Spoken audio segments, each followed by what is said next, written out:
What's up? Sad times. Football is over. And we got hockey. We got hockey, we got basketball, we got baseball coming. But to join us in the misery that is the end of the season, to break down Super Bowl 58, a little post-mortem, we have NFL expert Alex Rollins. Hey, what's up? So, man, that's my intro, man. Just misery. Yeah, we have no just football. Straight up starting with sadness right now. No, I mean I'm sad too. College football. I know it's. I love the Bishop Sycamore shirt. Where did you get that? I went to one of their games. No, I'm just kidding. I got it online. No, okay. Somewhere USA. That's the only dude in the stands. yeah. You weren't even a parent. Like, there's no parents that show up to those games. It's just all their AAU coaches. So it was a game that happened. It was kind of. What did you think, Alex? Was it a good game? I thought it was a good game. I enjoyed it. I know back in the day we used to get blowouts all the time and stuff. So I think just keeping that grain of salt in the back of our mouths, heads, whatever is right. I mean, it came down to it. The end and stuff. The defense was good. I think I personally really enjoyed the Rams-Patriots Super Bowl a couple years ago, even though it was like not high scoring. Like that was incredible to watch the defense in live time just dominate. So I don't know if the defenses were quite that good. The Chiefs' defense was very good. Felt like the Chiefs' offense wasn't necessarily firing on all cylinders like we've seen before. But I enjoyed it. I had a good time. I got a little drunk. I think we all did. Mahomes was off. The thing that was better about this Super Bowl than that Rams Patriots Super Bowl was, and I could be misremembering, was the defensive plays were really good in this Super Bowl. Like, you had McDuffie just, like, there were athletic plays. In that game, the Rams and the Patriots, like, the Rams were so bad offensively. There were times where it was hard to watch. But this game, both teams were decent offensively, but the defense was just better, which was, I can't really say that about which one was that? Rams Patriots. I thought, what number was that? 50. It was 53. 53. There's been so many damn Super Bowls now. I remember when I was a kid, I was like, Super Bowl 22. I was like, yeah. I was like, when I get older, there'll be a lot of these. Honestly, all the 50s blend into each other these days. Yeah. Just wait until it's Super Bowl 300, CCC and shit. If it's 300, they have to play that in Thermopylae in honor of the 300. What did you think, Tree, of the game? I thought it was a good game. I mean, I thought it was a well-played defensive effort. I mean, I think it honestly could have gone either way. I mean, with Super Bowl 53, it was more scheming that did well there. I mean, especially with how Wade Phillips against Bill Belichick. This one was more individual efforts, I feel, for the most part. There was some good scheming there, especially by Spagnuolo. Like, Spagnuolo did a masterful job. He did. Especially with how he, clamped down, and his adjustments were excellent, We got a 50 ball, that means over the couch. Yep, and we got to bring out the Jeebus. That's right. Oh, shit. Gotta jump over the couch. Need the football. Gotta do the rituals here. Yeah. Tree, read this one. Yes, sir. What's going on, realistic boys? 49ers. Oh, this crazy stuff. This is our realistic. We have to do this. You do your thing. I'm ready. I just wasn't expecting this, but hey, let's ride. As a realistic 49ers fan, I knew that the Niners were cooked as soon as Greenlaw got hurt. Seeing his replacement get torched wasn't too surprising, unfortunately. Seeing the 49ers be within reach for the entire game made it even more agonizing. That is probably the most brutal injury I've seen since probably Bill Gramatica being injured on Celebration. Yeah, but Greenlaw wasn't asking for that. Gramatica was kind of asking for that, just jumping around like an idiot, kick the field goal and run to the sideline, buddy. But Gramatica, that was his celebration. He did that all the time. I'm just saying it's unnecessary. Was that that wasn't in a Super Bowl, was it? When did that happen? Was that just regular season? I think it was a regular season game. I think. Okay, yeah. Okay. So do you remember Bill Gramatica at all, Alex? I do. I feel like, was he the Bucs kicker in the 2002 Super Bowl?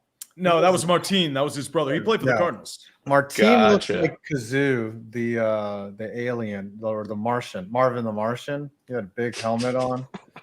But Bill would jump around like he freaking just scored a goal in the World Cup. and it cost him because he tore. No, I've seen the highlight.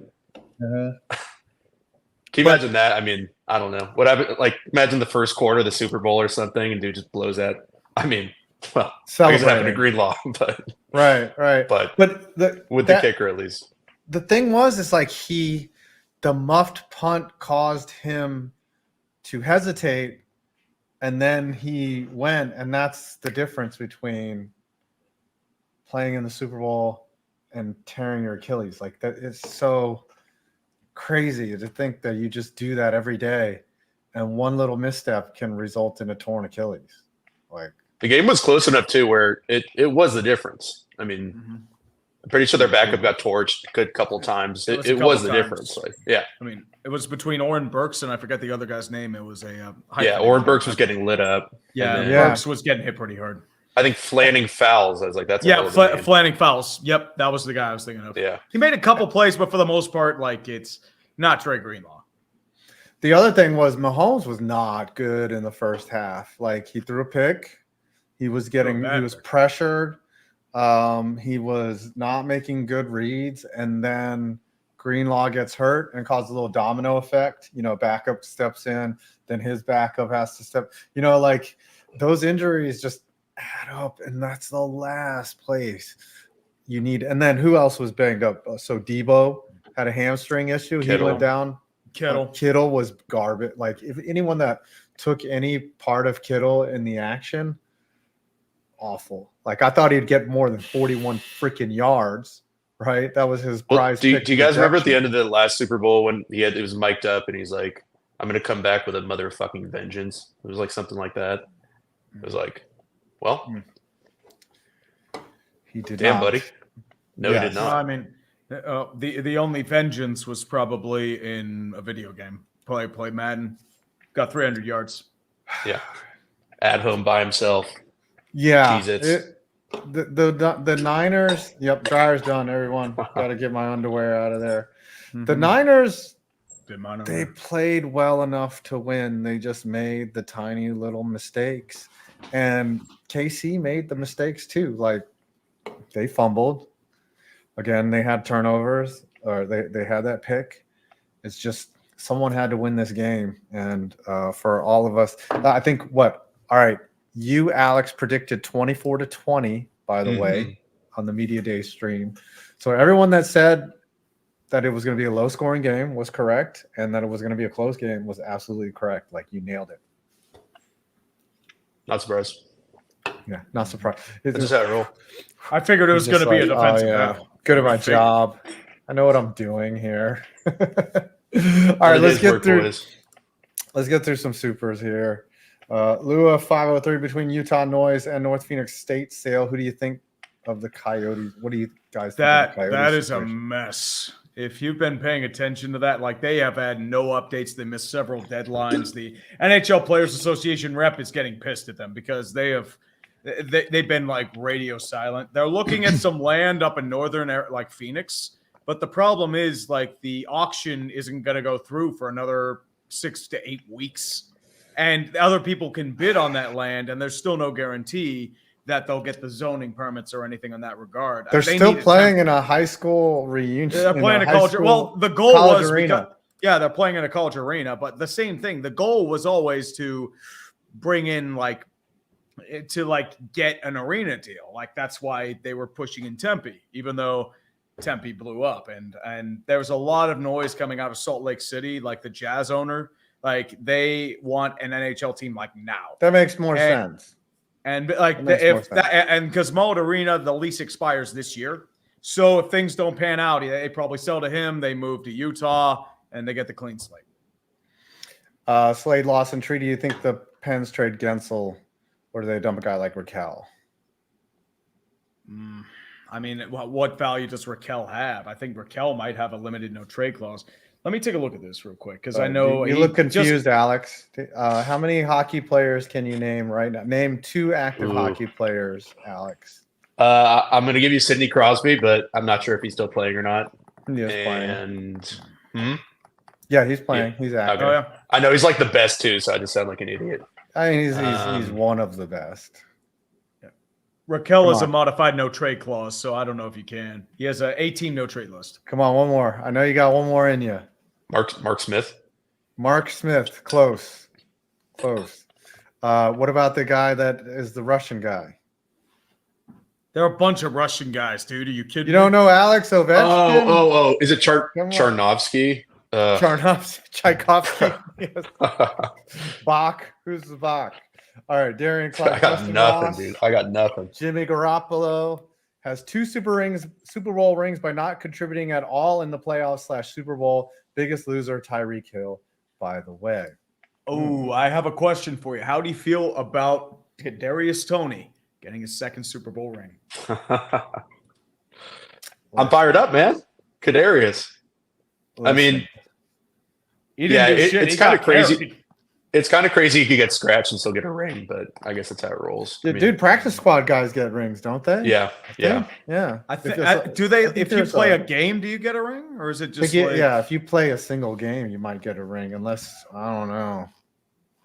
They I feel like that's give kind of up to the away a teams lot. too, though. I think I don't know. I know the Cardinals are getting some bad pub the last year or so. I can't I think some of the better kind of nicer teams or whatever, nicer their players are more likely to give it to the lesser guys. But I don't think it's necessarily standard. I know the example, Terry Glenn. He won a Super Bowl in his first year, like his last year in New England, but he didn't play and he was on bad terms. They never gave him a ring. Wow, So that's fucked up. well, Terry Glenn and Belichick never saw eye to eye. I know if you're a janitor, you get the ring. If you're just like the janitor at the facility, they give away rings to all the staff. Oh yeah, that's is I awesome. can confirm that with Stanley Cups too. My uncle is an elevator tech or like security for at Console Energy Center, and when the Pens won a cup, he got a ring. That's awesome. Yep. He did as much as Sidney Crosby. Christopher Bowden, the dynasty has arrived. Chiefs are Thanos collecting more rings and players. Chiefs could three-peat. Love you guys. I watch all the clickbait groups vids. Best content on YouTube. Thank you. I have embraced being a villain. Go Chiefs. So if you're a Chiefs fan, you love everything about this era right now, where they've won 3 Super Bowls now. Patrick Mahomes is challenging Tom Brady's legacy at this point. Do you think he did enough, Alex, to be the Super Bowl MVP, or do you think somebody else deserved it? Yeah, I think you got to give it to one of the guys on defense. I think Chris Jones. I think McDuffie. McDuffie was incredible. Yeah. And there was a lot of guys just kind of up and down that didn't. The name's escaping me, but 69, the D lineman. I think Pinnell, something like that. He was Mike he was Pinnell, really awesome. Yeah, he Mike was Pinnell. good. He was really good. He was eating up doubles nonstop. I mean, honestly, I'm gonna pick a name nobody really thinks of: Harrison Butker, because he has not only because he broke the record for longest field goal in Super Bowl and the most field goals in Super Bowl history. Without Harrison Butker, the Chiefs are not in that game. Yeah, he did his job, which is to kick the little ball far. He's the new Legatron. He's like the tall Legatron. The white Legatron. Yeah, the white Legatron. I guess they all are. I guess they're all trust me on that. Blocked the PAT. Michael Donna. Yeah, that's the guy who blocked the PAT. That ended up being crucial. And honestly, I think Trent McDuffie was really good, like Super Bowl worthy. Even with Tom Brady with the 6-7 rings, he was an MVP. Multiple times. He didn't win it all the time. But Mahomes has won it 3 times now. Mm-hmm. And you think about his age, you would think that I don't think he'll get to 7. Like, he's very LeBron-ish. He could fizzle out. But man, he's on track. But 7 is a big mountain to climb for. I'm worried about when Andy Reid. I mean, how much longer do you guys think Andy Reid has? Probably another year or 2. Yeah. I mean, he's not going to go out on top. He's going to go out like Belichick. Like, he's going to be like, I can't fucking do this anymore. Like, it doesn't matter. Like, you can't just nobody gets the perfect walk off, especially as a coach, because they're too dumb to recognize that they should just ride off into the sunset. They figure, hey, I just did it. I'll do it again. Let's see other coaches that could have done that. Mike Shanahan could have walked off, but then he had to. Yeah, Bill Cowher. Well, did Cowher walk off? No, he had No, an he came 8-8 back? record. Well, the problem was his wife died of cancer. He burned out. And Yeah. he had a bunch of other things happen. He's like, screw it, I'm done. Yeah. Tom Coughlin could have walked off, but he was like, I want to go 4 more years. You know, he was like, I And want then to fuck the Jaguars up. Yeah. Well, he did get the Jaguars that one anomaly season, and then he just completely fucked them up. He was the exec. That was the problem. And like he pissed off a lot of people in that time. I would say, well, Bruce Arians more or less walked off, right? Did he come back for one more year, Arians? I think he did. No? I think He did after the Super Bowl, yeah. But yeah, I mean, he still kind of walked off. They were still really good. Or not really good, but I'm talking about like retiring immediately after the top. Super Bowl. Yeah, just like I cannot do anything more. I think Gary Kubiak. Kubiak might be the guy. That's a good one. Yeah, Kubiak did, but he was like, I need to quit anyways. Like, well, he had heart issues. That's why he quit Houston. Okay. The other thing, so Alex, you said you broke down which portion of this game so far? The Chiefs defense. What did they do? Deep. Speaking of guys that could walk off, Spagnuolo. It might be the greatest defensive coordinator of all time. We can have a little debate about that. 4 Super Bowl rings. It's pretty good. Yeah. Horrible head coach, amazing defensive coordinator. What were the Chiefs doing, you know, that was that formulated their success essentially? Yeah, so I have a whole paragraph of things that I could just read off, but that seems like it's not the best television exactly. But I mean, basically there's a couple things. I think honestly, I kind of hate the like he choked, whatever. I do think there is a huge element of Kyle Shanahan just really kind of getting his ass kicked in this game. I think he wasn't prepared, and then I also think there was adjustments made, and he just wasn't. He wasn't ready to kind of get into that game with Spags. So really, like the Chiefs defense just created. This was really a power game, which you don't really see the 49ers getting their asses kicked. But when we look at how the Chiefs dominated the guards up the middle, we know the 49ers don't have a great offensive line, but Pennell and Chris Jones were wrecking the zone schemes that the 49ers like to run. The guards are super contingent on the success. And we saw McCaffrey, I think he averaged 3.3 yards per carry. That was just non-existent. We saw the Chiefs really beat up. I don't think we think of the Niners receivers as small.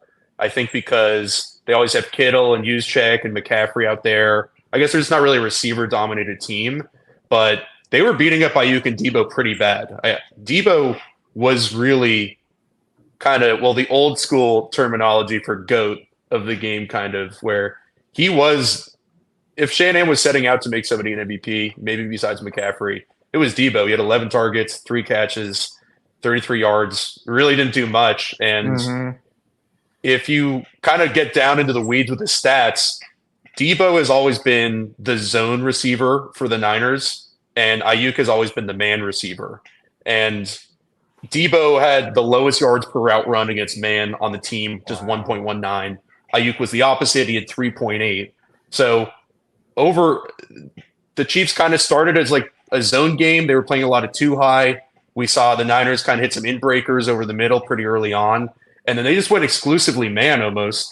I think it was they played 40% cover one, such as one eye and just man coverage. And then they ran 64% man coverage. Both those numbers were the most the Niners faced the whole entire year. And Shanahan he needed to feed Ayuk. Ayuk is the guy they go to. He's the best on their team when facing man coverage. And they just kept throwing to Debo. And Debo's not a guy who's going to have a great release off the line or run a great route or really, I mean, the deep one that you were kind of talking about with McDuffie, like that reminded me, if you guys remember the 2017 Pats-Eagles Super Bowl, where Foles just throws that bomb to Alshon Jeffrey, who's like, especially at the time, just an incredible deep ball, jump ball kind of receiver. That was basically the same play, and that is just like not Debo's game whatsoever. So those, and then all the cover zero stuff. The Chiefs ran cover zero 21% of the time, which is the most that the Niners have faced all year. That's like an insane number. They did a lot of heavy blitzing, a lot of exotic blitzing too, especially on some of the big third downs. A lot of Exactly. blitzing from McDuffie and I believe safety too.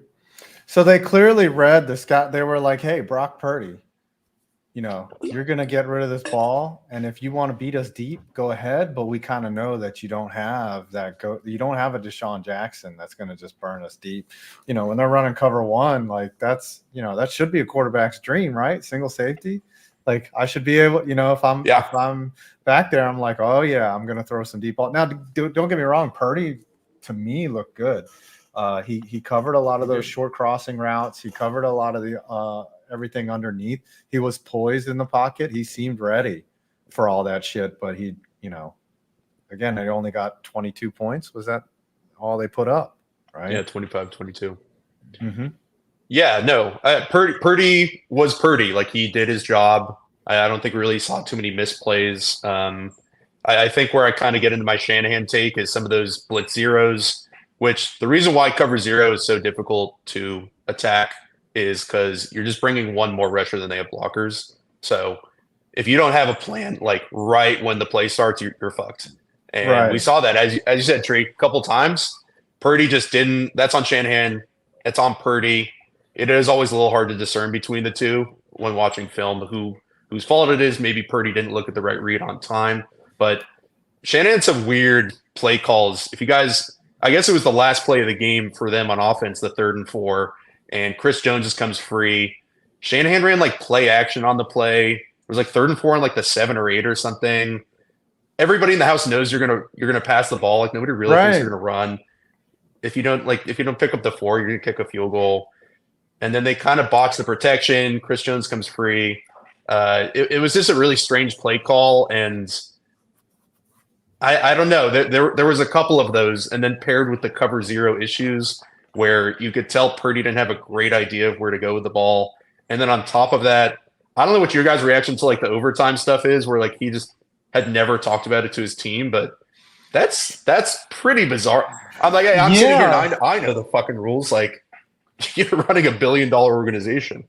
I had forgotten that both teams get a possession no matter what. But like that was pretty. I mean, like once that was discussed, like I just kind of like it wasn't a big deal. I don't. Yeah, it's not even. Yeah, it's like okay. Yeah, it's not even an issue whether the team knew or not. The one thing that I didn't know about, which was funny to me, which I should have known, was that the clock doesn't matter. Like if do they even change ends of the field? Is that all that happens? Like a quarter, right? Like they just I consider it like it's like this goes on until they finish that drive.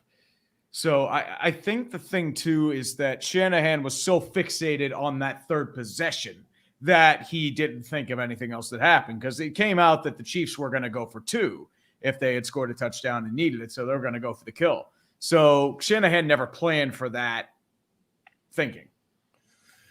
Yeah, I mean the Chiefs, they're starting to become the villain here. They're doing enough to win Super Bowls, and they're going to be a problem if they get back. They're just proving that, hey, we've been here, we've done that, we know what we're doing. And I thought that the other thing with Shanahan that's him not being able to be on defense to start the overtime kind of threw them off, because like you need a touchdown. You need to get that touchdown. It's kind of harder to just march down and score. I mean, obviously the Patriots did it in Super Bowl 51, but that's because Atlanta was dead, right?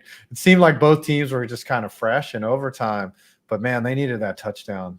They needed it bad, and it proved to them that, it was going to be really hard to stop KC in overtime. Really hard. One aspect of it is by taking the ball first, you're giving Mahomes like another down. So he has to, if it's 4th and 2, you're not going to like, oh, should we punt it? Maybe we'll hold them. We have to go for it. So you're essentially giving him every single set of downs a new down. So I think that's something to think about.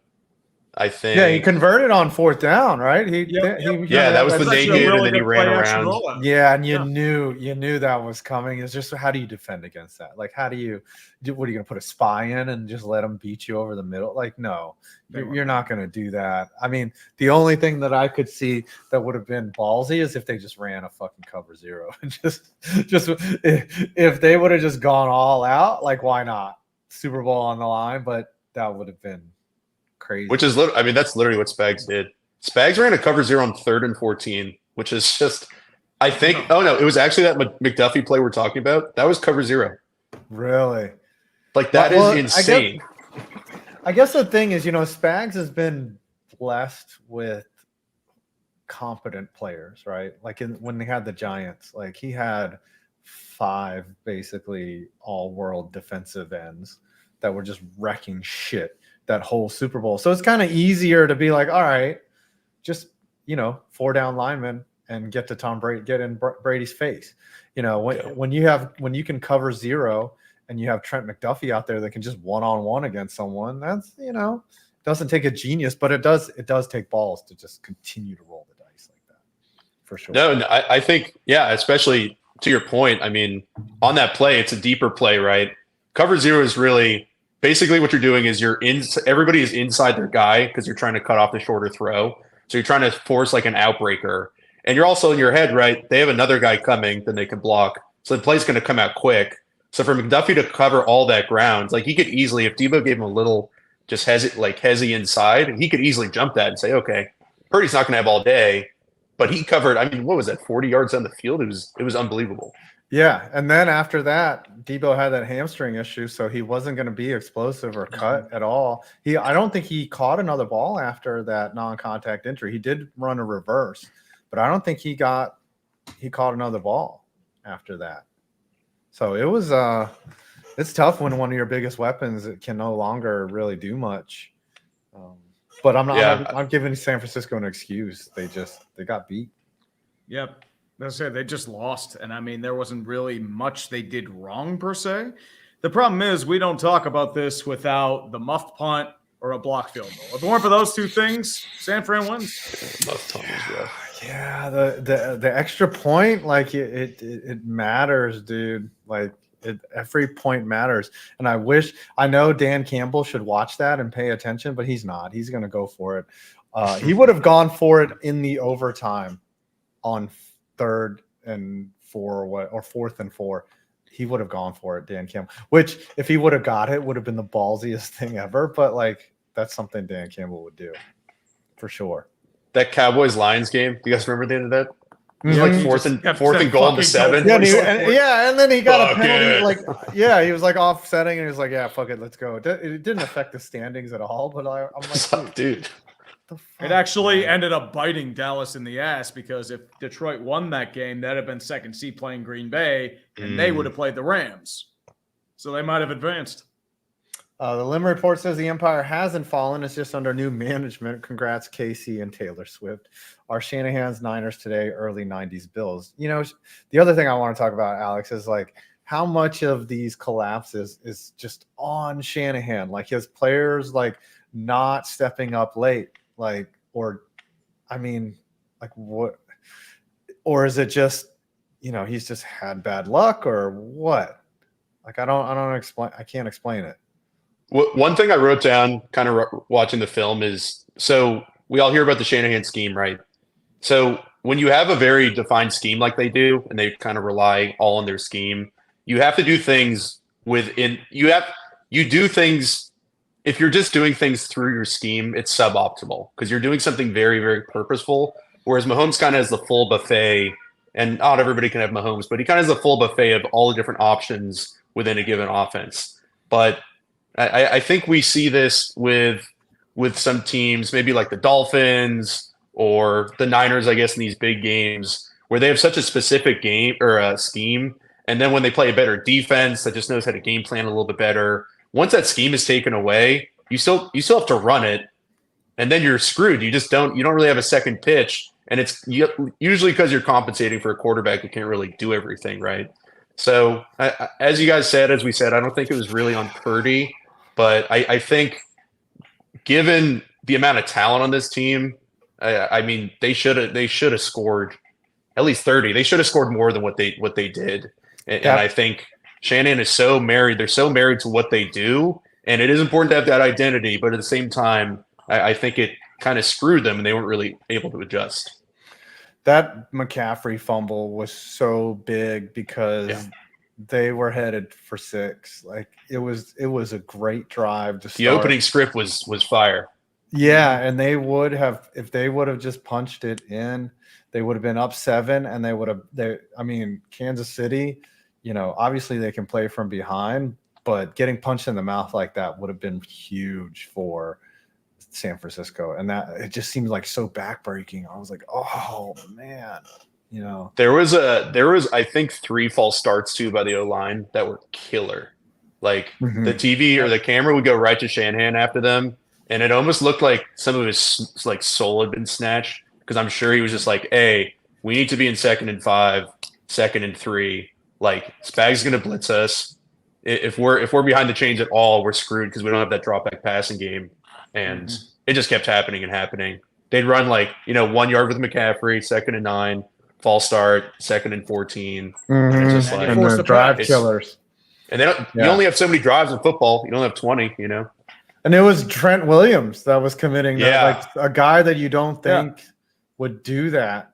He had kind of a crappy game, Hall of honestly. Famer, Or at least he had back-to-back penalties, Yeah. which is unheard of for Trent Williams. Yeah. Is he going to hang him up? Do you guys think he's going to retire? I think he said he was back for this year. I think he's going to play for a while. I think he wants to play. I think he really likes it there. Just got a sniff of the Super Bowl. The thing is, this team, Niners, they could be right back. Yeah. Be right back. I think they have 1 more year left. But my question is everyone just going to get injured again? Because that's been a major issue for them over the past couple of years. 2020, everyone got injured. 2021, everyone had injury issues. 2022, they lost most of their quarterbacks. And then Brock Purdy, his elbow just went. So they could have beat Philly. But literally, Brock Purdy was handing off with his left hand because his arm was hanging from. No, but that's a good point, though, Tree. Like they were as healthy as they could have been. I mean, you could say Greenlaw, and I guess Tufanga. But you're right. I mean, we see these guys get injured over and over, and like they were all there. It was always like, will these 5 guys be able to be on the same field at the same time? They were all there.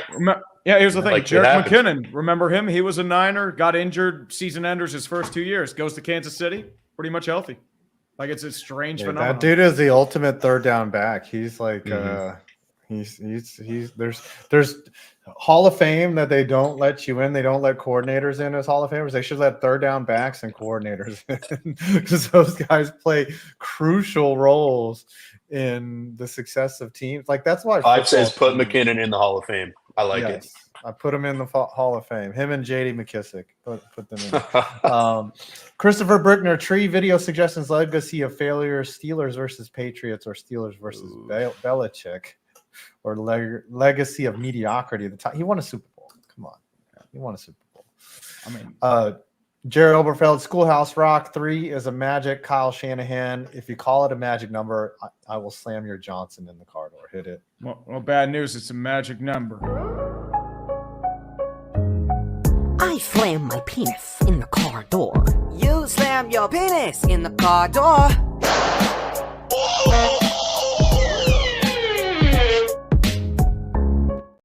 I'm watching Alex's face in the green in the behind. He doesn't know the tropes of this show. I threw it on randomly and 5 just fell in love with it.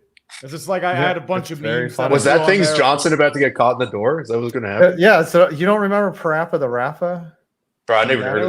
It was like a parody, like viral video that came out, and it's just like, yeah that sounds like it's just a guy slamming his penis in a car door. That's kind of what I was ready to see more of it, honestly. Not in a weird way. That's all it is. Okay. I was ready to see more. I mean, that's like, hey, sometimes you just got to roll with the punches, right? Yeah. Christopher Brickner. Hey, boys, I got to get going. Oh, yes. I'll have to catch you have next fun time, with your pre-Valentine's Day date. Yeah, living in Chicago, we will have to come out and visit you sometime. Dude, yes, please do. I love Chicago. Have you been to you hang out at Rush Street at all? You go to Gibson's? Have you been out there? No, I've been to Gibson's once, but I haven't really been on Rush Street too much. And go to Giordano's too. Get a good Giordano's fire. Everything's fire, man. Yeah, man. Lou Malzani's, man. Lou Malzani's. Yeah, Malnati's. That place is like right around the block for me.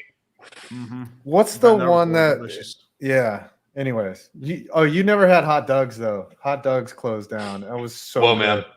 Yeah. Oh, it's a no, restaurant. It Okay. was hot dogs, but they were all like kielbasa and shit. It was so good. I thought that was All like right, your man. friend or something. No. Hot dog. That's my boy right there. All right, brother. Have fun All right, tonight. cheers, guys. Thank you. Thanks for Peace. breaking it Yeah, down, man. man. Peace out, man. Love that dude. All right. Yeah. Love that Really guy. good dude. All right. Now we must resume the regular show of slamming our penis in the car door and, of course, reading y'all's super chats. Christopher Brickner, if the Chiefs are the new Patriots, then between the Broncos, Chargers, and Raiders, who is the new Jets, Bills, and new Dolphins? Tough call. During the Patriots run, the Jets were They had a few good runs. They had a few good other runs. than Bart Scott, but after that run, after Sanchez was garbage, I would say the Jets were the most hilarious. So the Broncos are the Jets for sure. Mm-hmm. I would say, I mean, The Bills were and Dolphins semi-competent. bad. Yeah. Like the Dolphins were just like bad. I mean, I would say probably they're the Raiders. Yeah, because the Dolphins have the longest playoff winning streak, and the Raiders haven't won a playoff game in a long time either. Mm-hmm. And then the Chargers are the Bills. Like they have a tall quarterback with a cannon arm, kind of the same. They keep beating themselves in a way. Mhm. I keep beating myself all the time. Everyone loves That's beating what being themselves. single is. That one guy. The truth. Here is my autopsy. The Niners realized too late that they should give the ball to McCaffrey. As a Chiefs fan, I was shocked this team got here, let alone one. The one thing I was going to say when Alex was here, look at the Chiefs Super Bowl wins, right? They have not dominated anyone. They had to come back on the Niners the first time. They had to get a phantom holding call on James Bradbury, right, to extend a drive and then win that game, which I was happy for. Fuck the Eagles. And then they had to win in overtime. They needed a Harrison Butker kick at the end of regulation, and then the Niners kind of shitting the bed in overtime. I really kind of thought it was going to get extended. I thought the Niners could buck up and hold them, but yeah, they came down and they scored. They got it going. But if you're a Chiefs fan and they won, enjoy it. This is your era. Christopher Bodden, which wide receiver do we draft or trade for in KC? Come on, man. And Kelsey is slowing down with his replacement again. Love you guys. Your vids get me through. You're really thinking about the offseason for the Chiefs? I mean, you could. I mean, honestly, you got to stay hungry. That's the key. And I respect that. I think for wide receiver, do you think they go ballsy and try to trade for Justin Jefferson if that contract stalls out? That would make them scary. I think the Niners, just alluding to what Alex said, not having that deep guy, the Niners could go for the splash with a wide receiver and think that they're pushing all in, But KC, I mean, you have Kadarius Toney. He was a healthy scratch. He didn't even play. I guess he's probably gone. If they're probably cutting him. Yeah. That dude rubs if Andy Reid can't get you to get motivated to play in the Super Bowl, or you're healthy and you're just that garbage, like something's wrong with you. Something's wrong with you. But he does have 2 rings. Yep. As many as Peyton Nobody Manning. takes away from him. As many Aaron as Rodgers has 1 ring. Double the rings of Aaron Rodgers. And since Aaron Rodgers is a Jet, I don't think he's getting another one. Ryan Temples, can New York teams stop sending KC Super Bowl winners? Thanks in advance. No, we will keep it going. Man, we missed Sam's thing. Alex Rollins, watched you since 2019. As a 49er fan, I heard Shanahan curse. I don't believe such superstition. Shanny and Lynch have us smell playoffs.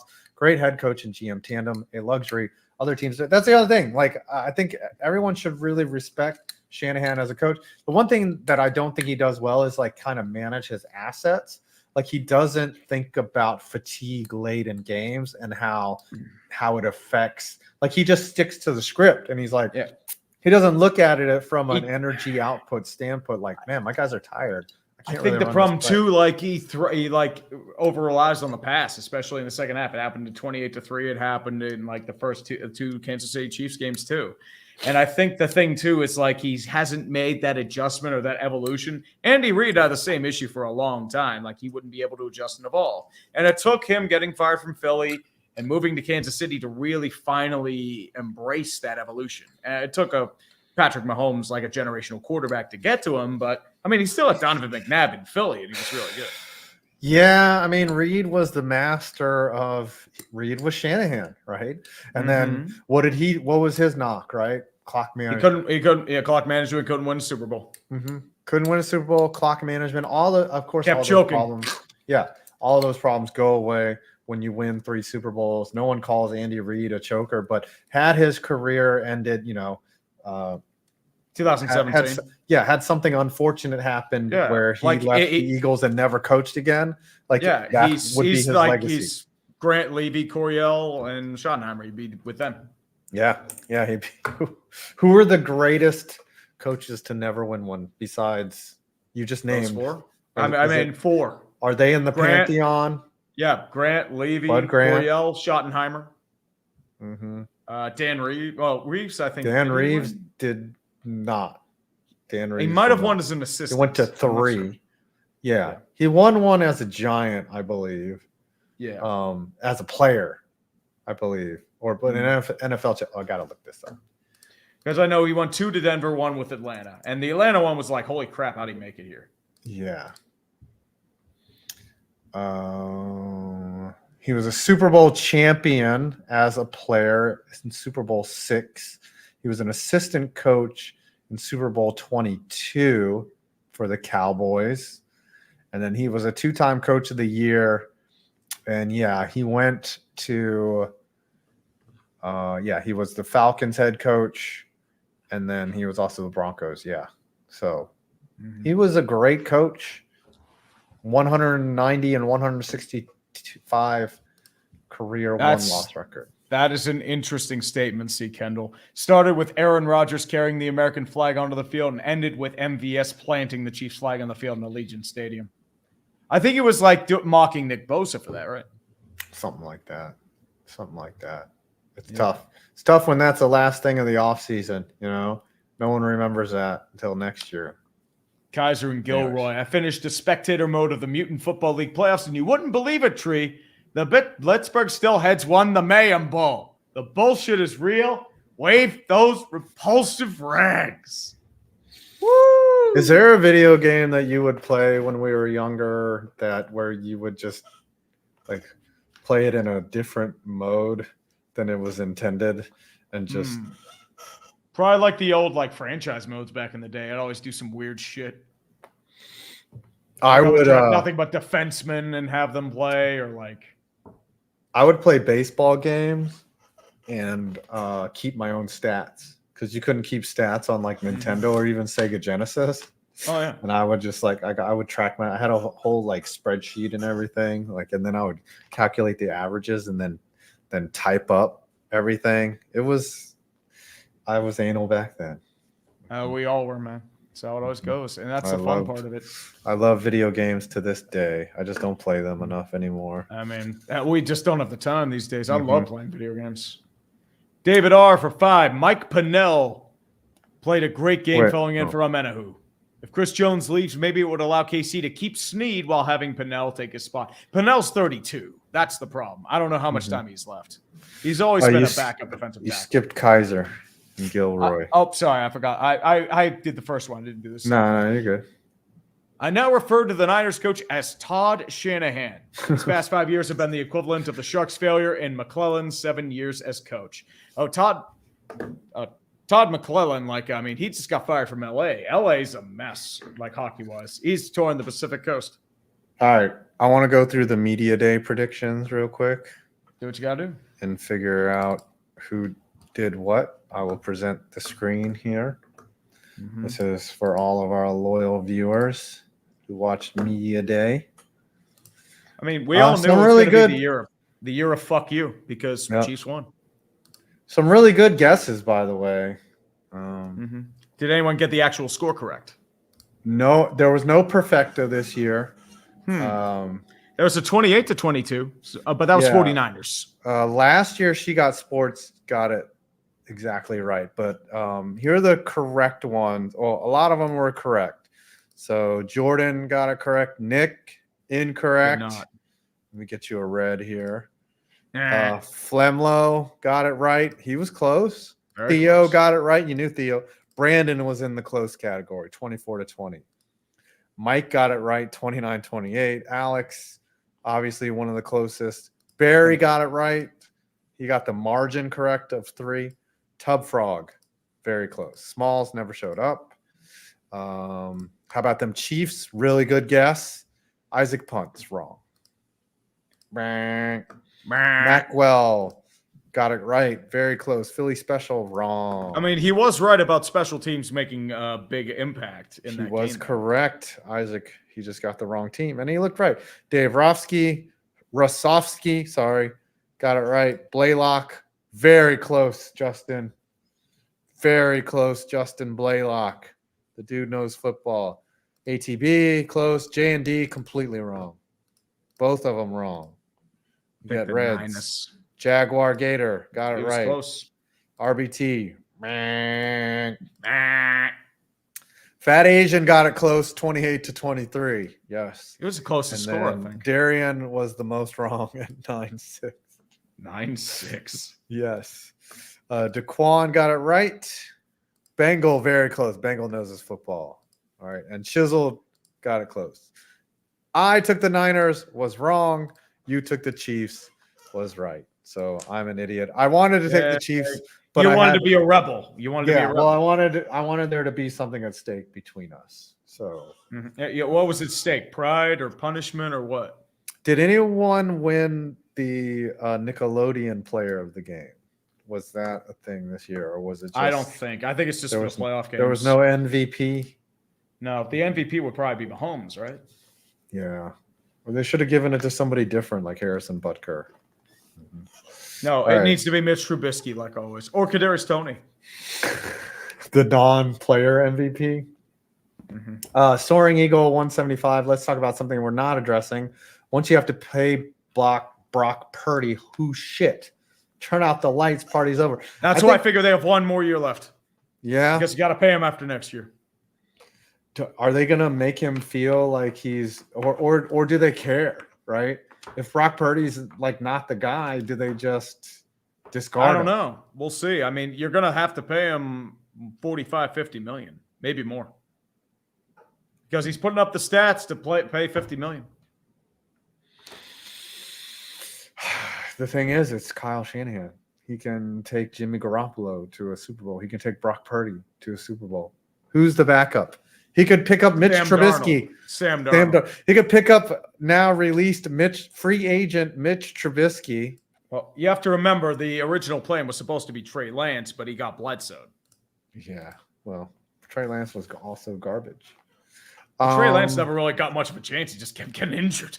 Do you think Trey Lance will ever be a full-time starter in the NFL? I don't know.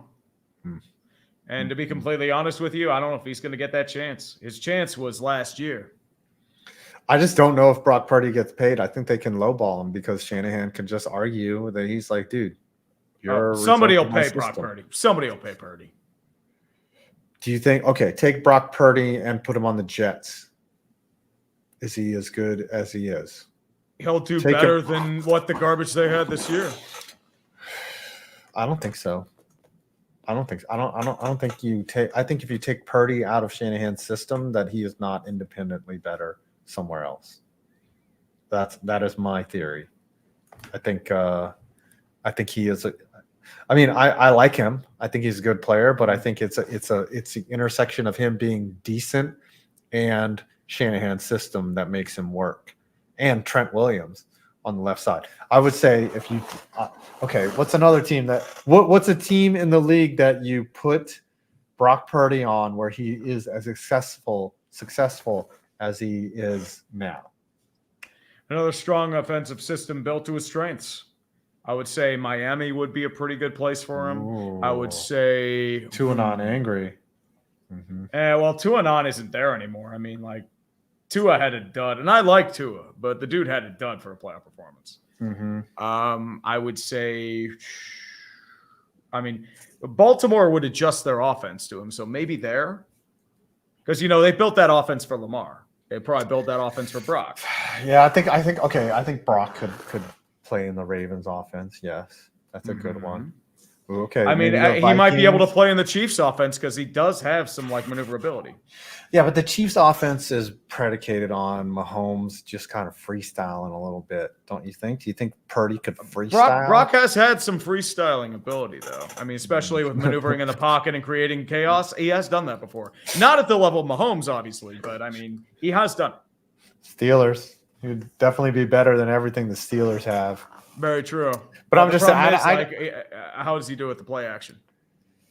Yeah, I just don't see him being wildly productive anywhere else but the Niners. Like, it's kind of like the two of them have to be together.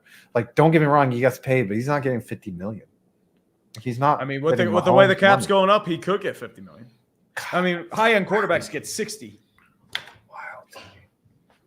That is wild. I mean, Remember, it's not like 5 years ago where 50 million was like unheard of money. Now, like 70 million is going to be unheard money. yeah, when a Big Mac costs $9, $50 million is nothing. Well, of course, but that's the thing too. Oh, hey, mean, it's Case. Oh, I'm sorry. Is that Case from? Is that Disaster Case from Instagram? Happy birthday, by the way. Oh, happy birthday, brother! Yeah, it's a girl. Sorry, I meant to give a shout out on Clickbait Sports last week, but we didn't even do the show.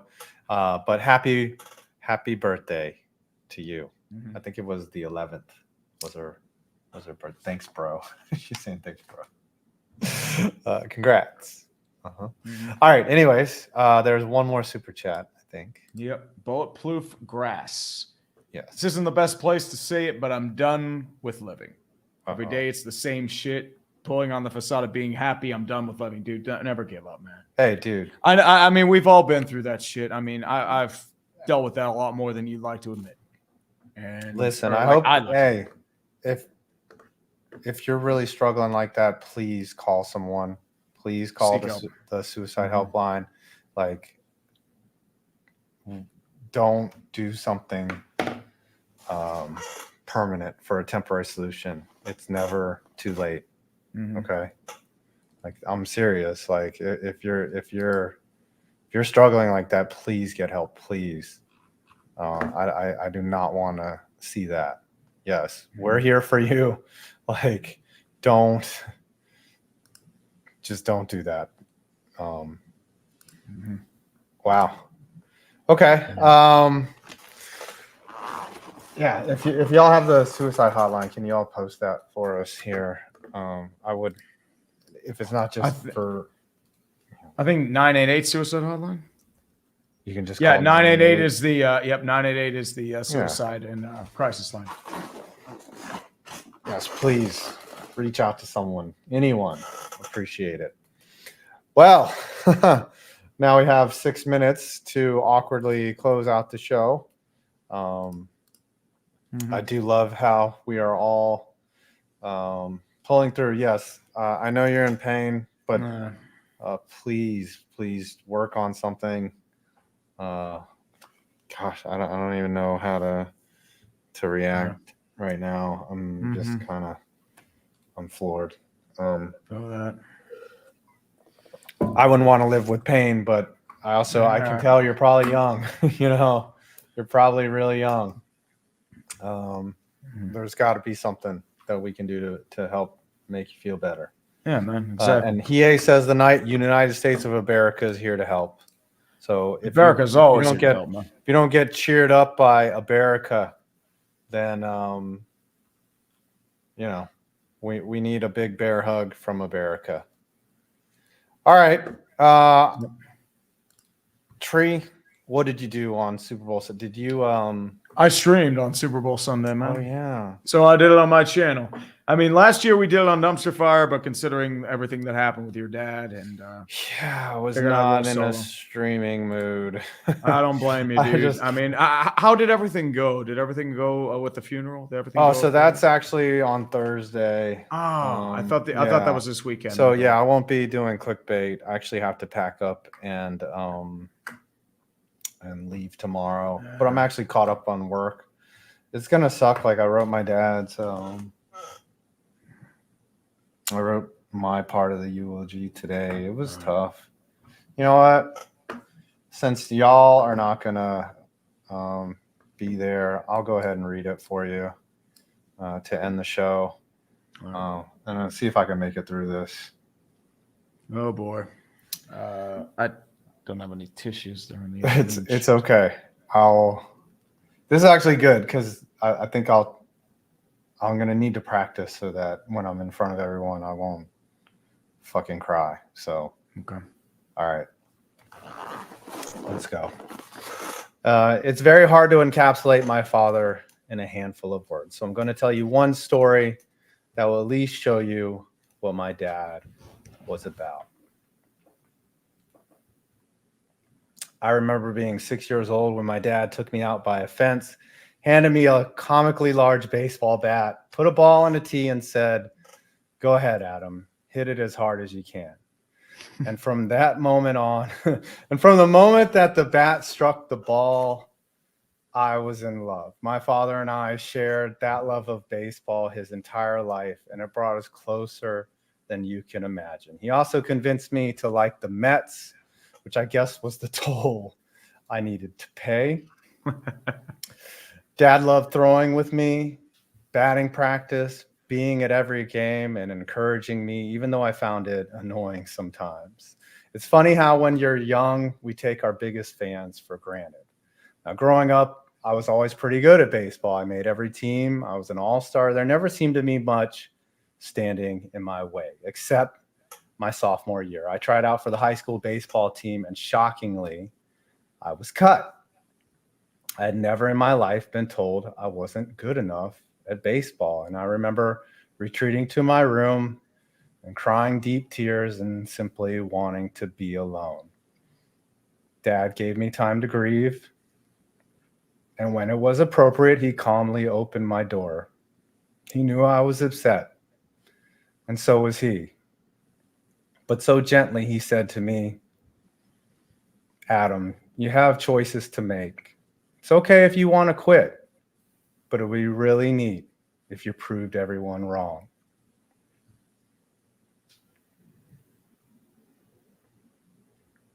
And I had never looked at things that way. Up until that point, I had never really faced real adversity. Getting cut your sophomore year usually signals the end of your baseball career.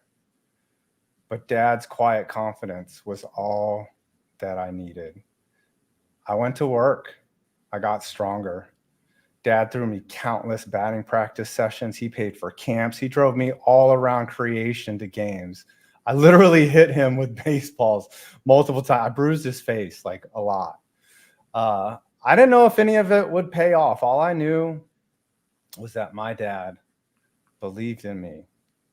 The next year, I made the team. And I would go on to play my senior year and share a lifetime of love of baseball that even landed me working with big league teams, interviewed by the MLB network, and still even playing today. I'm sure if he could come to every game, he would. And also let me know I'm dropping my hands before my swing. I do that too. It's Now, I wasn't great, but the hell if I was going to let someone else tell me I wasn't good enough, and neither was my dad. It was that kind of leadership and quiet guidance that my dad showed me that changed my life forever. You might be surprised. Well, if you didn't know my dad, he was an accomplished public speaker. He had a quiet confidence and never buckled under pressure. And that's what he was about. So if you are down, if someone thinks you aren't good enough, pick yourself up and get to work. It would be really neat if you proved everyone wrong. Thanks, Dad. Thank y'all. We'll see you next week. Love y'all. Do not give up. Do not give up. Love y'all. See you guys.